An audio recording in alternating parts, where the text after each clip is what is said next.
Welcome to the final part of the detox. I left off facing my biggest fear. A full weekend with no digital entertainment. No Netflix. No YouTube.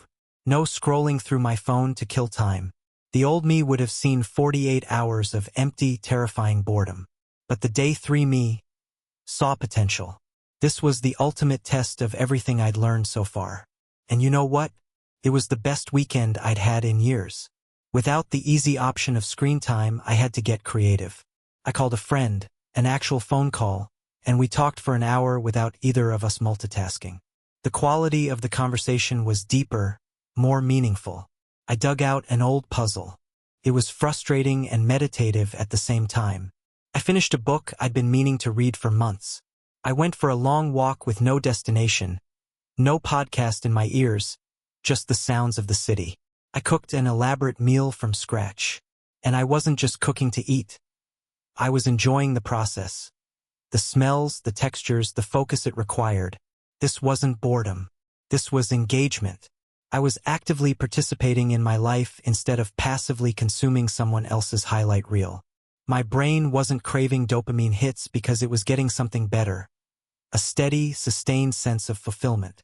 This was the Zen meeting the strength. The calm focus in the action. And that's when I had the biggest revelation of the entire week.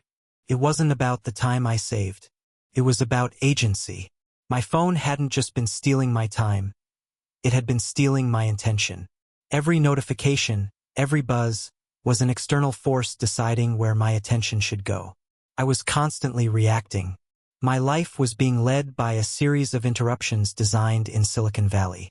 The detox gave me my agency back. I was deciding how to spend my attention, my most valuable resource. I was choosing to read, to walk, to think. That feeling of control, of being the author of my own day rather than a character in an app story, was the most profound result. It was liberating. I wasn't just doing more, I was being more. More present in my conversations, more focused in my work, more connected to my physical environment. The mental clutter had cleared, and in that space, clarity and creativity began to grow. After 7 days, it was time to open the drawer. I picked up my smartphone. Felt strange. Heavy. Not just physically, but with potential. The experiment wasn't about throwing my phone into the ocean forever. We live in the modern world.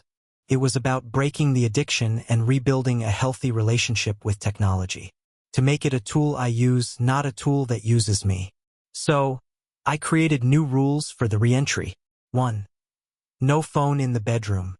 It charges in the kitchen. I use a real alarm clock. 2. Notifications are for people only. Every app is set to off. No vibes, no sounds. If a human needs me, they can call or text. 3. Curated consumption. I deleted the social media apps that were pure time sucks. I kept the ones I truly value for connection, but I access them primarily on my laptop on my terms. 4. The 5-minute rule. If I have an impulse to pick up my phone out of boredom, I force myself to be bored for just 5 more minutes. Most of the time, the urge passes, and I find something better to do. So what were the final results? My estimated screen time dropped by over 70%. My sleep quality improved dramatically. I was falling asleep faster and waking up energized. My focus at work became my superpower. The constant underlying anxiety I had accepted as normal was just gone, replaced by a calm, steady sense of control. You don't have to do a radical 7-day detox to experience this, but you can start. Your challenge is this: try a 24-hour digital Sabbath. This weekend, from Friday night to Saturday night, just shut it down. Experience the boredom. Sit with it. See what your mind does when it's not being told what to think about. I promise you, on the other side of that discomfort is a sense of clarity and peace you probably haven't felt in a long, long time. Our technology is amazing, but it should work for us, not the other way around. Your attention is the most valuable thing you own. Who do you want to give it to? Reclaim your focus. Reclaim your time. Reclaim your strength.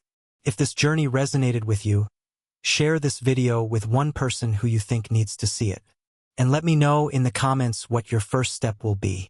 Thanks for watching, and remember, be strong, be present, be zen.